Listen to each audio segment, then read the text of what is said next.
na sila kuya. Naghihintay na yan ng... Oh my God! Sana maganda ang hagot yun kasi medyo... Ibis dito, Philippine version. So, nasan tayo ngayon? Nasa Imperial Citadel tayo. So, this is our second destination for today. So, ito, ang aking fun fact about this place is itong Imperial Citadel, pala siya dati ni Emperor something-something. Siya yung naglipat ng capital ng Vietnam from... Yan, Codigo, wait lang guys. From Walu to Dai Lai. Okay. Dai Lai is the Vietnamese word for Hanoi. Okay. So, ito yung palace niya. Tara! Okay, let's go. Dito kami ngayon sa Imperial Citadel. Sa may Hanoi pa din kami, guys. So, nagpapahinga lang si Nicole. Talagang siya pa yung mukhang pagod. So, maghanap na kami ng next stop namin. Anyway, guys, 70,000 din naman yung entrance dito. Ay, so, ito pala yung, anong tawag dito? Citadel? Imperial Citadel of Tanglok. Yeah, ito yun. Bumalik lang kami dito, guys, para makita nyo. Kita nyo yung palace na yan? Di ko alam kung ang tawag dyan. Makikita tayo sa picture nila. Yeah. Ayan pala yung mga ibang tourist dito. Cute nila, be. Maraming tourist dito, girl. Mas maraming tourist dito kaysa sa Manila. Parang 1% lang sa Manila dito. Like 90% tourist. Okay. Hi, guys. Welcome to Imperial Citadel of Yeah. Tanglong. Tanglong. Gano'n. Picture siya dito. Sino kamukha mo dyan, Col? Pili ka. Pili ko yung katabi mo. Ito, yan. Tara na. Tama na ang mga video na yan. Guys, so nag-grab na lang ulit kami. Papunta sa next destination, which is yung St. Joseph na napuntahan namin. And yeah, mga 35,000 yung bayad dito, which is like 80 pesos lang naman. Not bad, diba? Kesa pagod-pagod, be. Lakad galore. Pas na yun, pen. Guys, ang ganda talaga nito. Dito yung favorite kong spot din. Sa may St. Joseph Cathedral. Tapos may Kong Cafe din dito. Yan. So, nag-grab na lang kami papunta dito. It's around 32,000, which is 80,000. Tapos, girl, binalik niya pa yung 10,000 ko. Mabait. Mabait sila dito. Ang ganda-ganda ng culture ng Vietnam. Mga nakaupo lang sila dyan, girl. Tapos ito yung church. May police dito. Pasok tayo. Sana makapasok tayo this time. Nasa gilid. Guys, ang ganda ng paligid dito. Ang gaganda ng coffee shop, oh. Diba? Nakakatuwa. Gusto ko magstay dito like for 1 month. Okay na ako dun. Pasok tayo ngayon sa loob. Tapos dito. Ito yung St. Joseph Cathedral. Ganda. Thank you, Lord. Ito yung St. Joseph Cathedral dito. So, maingay. Huwag tayo maingay masyado. Balik ulit kami dito sa isang Michelin star dito sa Hanoi. Tatry lang namin kahit isa lang. Kasi busog pa naman kami. So, yeah. Yun yung mga pa nila. Yeah, let's just sit. Hi! Ito na yung food. So, this is Thai and Chin. Thai, Chin. Yeah, Thai and Chin. 65,000 long. So, it's around 130,000. So, wala pa tong mga let's say, 260 pesos. Dalawa na, guys. Okay na rin, diba? Mura na. And Michelin star to, guys. Michelin star na restaurant. Diba? Laban na.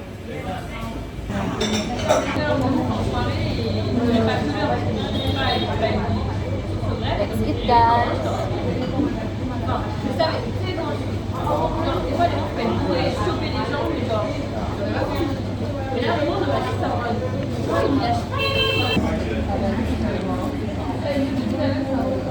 Sarap, guys. Bilis mo kumain din. Ito yung technique kasi lahat kami naka-nails. Look. I'm just a girl. I'm just a girl in the world.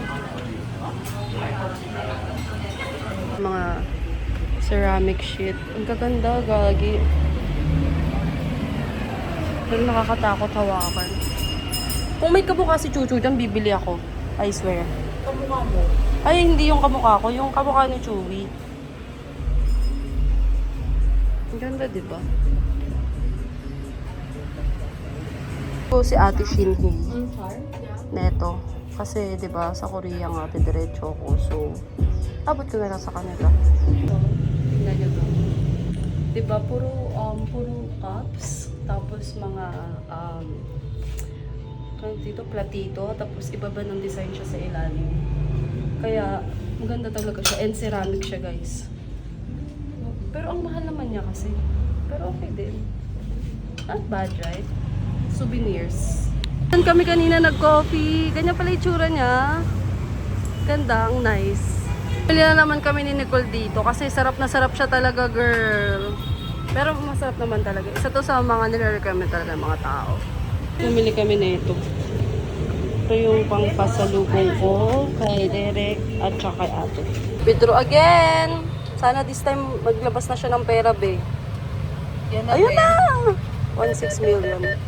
Ito na kami sa hotel, medyo nagpapahinga. Then lalabas na kami in a few minutes. Sinadya sa amin si ate dito na pwede kami makakuha ng discount since dito kami nakabook na spa, which is across lang. Ito lang, sa tawid lang. Tingnan natin kung magkano natin makukuha kasi ang mamahal din naman ang spa dito.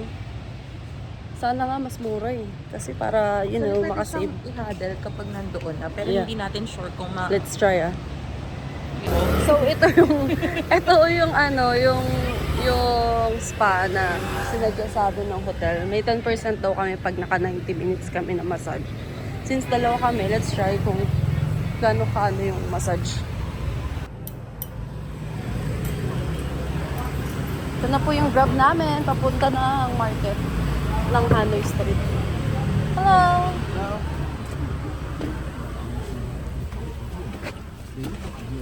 Kami ngayon sa Old Strain ng Hanoi. Grabe, puro habibi dito. Ayan, guys. Asa lang tayo. Yeah, we can go upstairs. Oo, dun eh. Para mawala tayo dito sa mga... Yung struggle namin, be, ayan, oh. Dito kami naglalakad para iwas.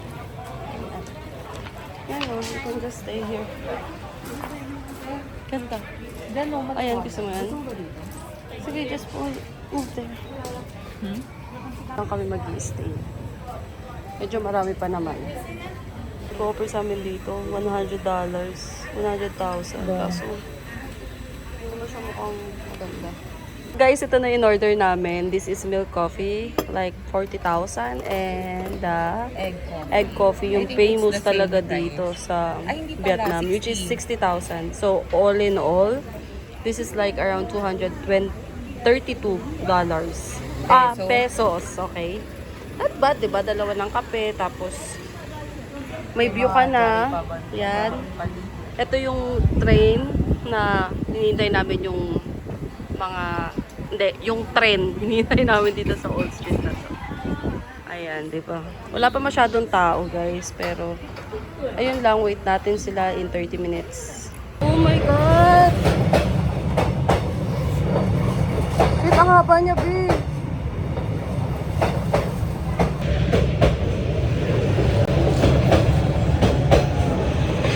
Oh my God!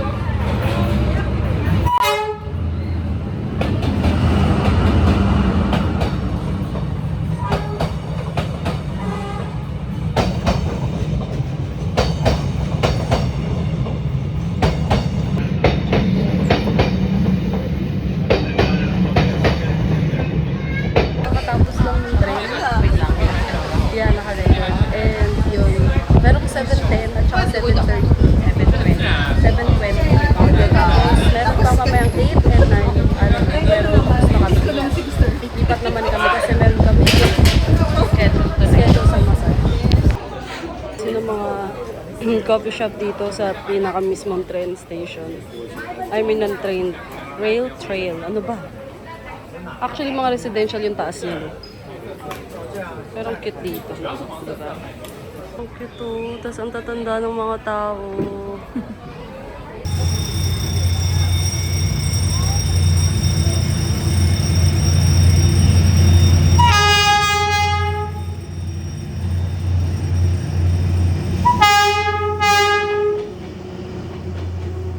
tayo. So, $20, 20,000 lang to. So, let's say 43 pesos, guys.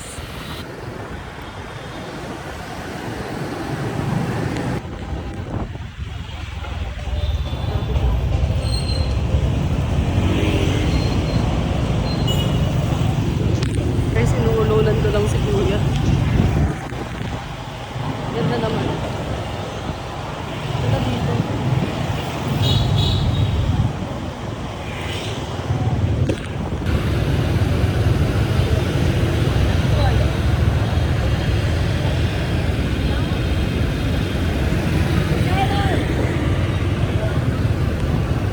Tayo sa hotel. Yeah, that one.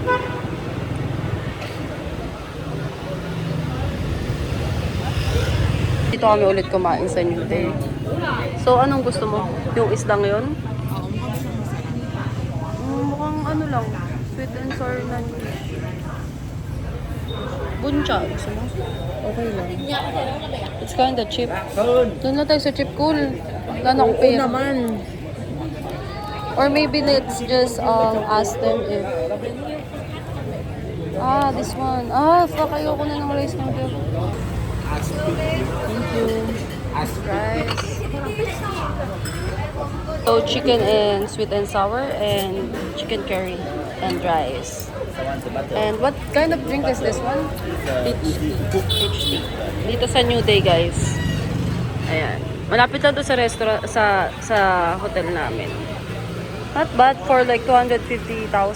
No, 300,000.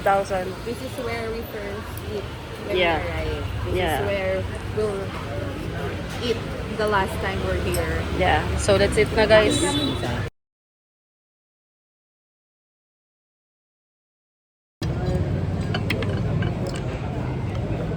Ito pa yung apple.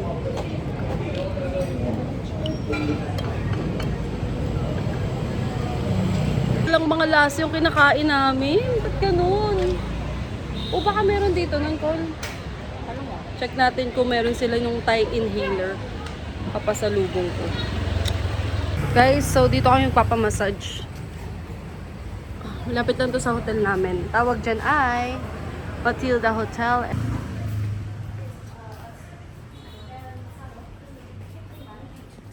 Ganda dito ng waiting area tayo sa spa ngayon. At ang babatabi ng mga nagpapamassage bay. Sana naman maganda ang hanggot. Thank you. Cap on. Sana maganda ang hagot ngayon kasi medyo mga bata pa sila pero cute nila kasi para silang naglalaro be. Ngayon, ang ganda nito. Para tong lobby ng hotel tapos meron silang spa.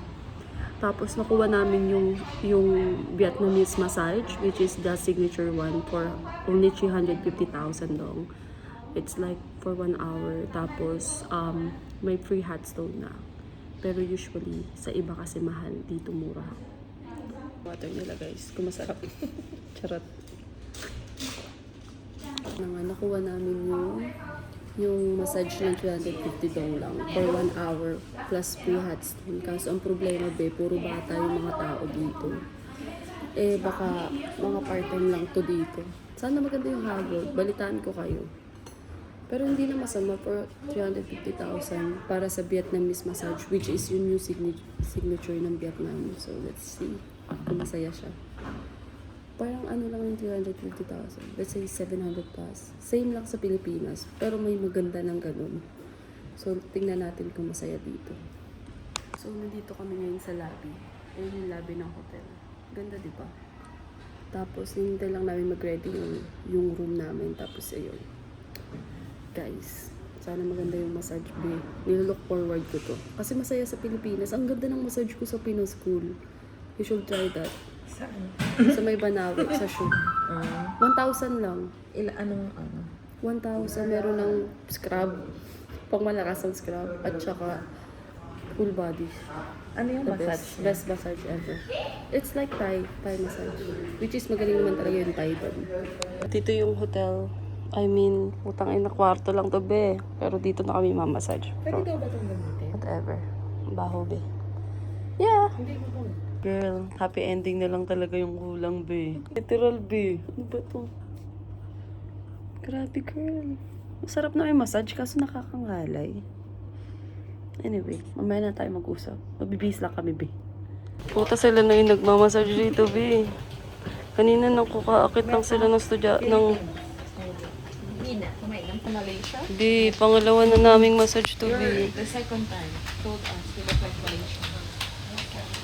Tapos yung mga kasama namin dito, be, puro BBB. Parang sa bansang to, dapat marunong ka talaga magmasahe, be. Bawal yung baby. Saya nilang mga bibi na dito. Enjoy sila, be.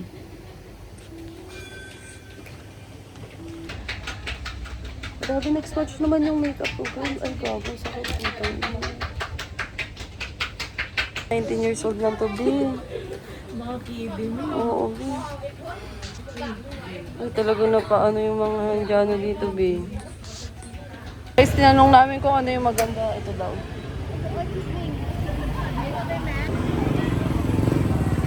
Masarap daw to. Ay, tsaka sis. Naskam. Ay, puta. Bawal daw palitan eh. Naloko na naman, day. May isa na naman Pilipinang naloko. Ibibigay lang ba sa kanya yan? Tapos papatikimin. Tapos babayad na siya, be. Ala ko, nasa India lang tayo, be. Babayan. Sarap. Sarap naman yung panloloko niya. Saka ano rin naman yan, 60. Harap naman. Yeah. Daw to talaga. Wow, looks so good. Philippines. Yeah.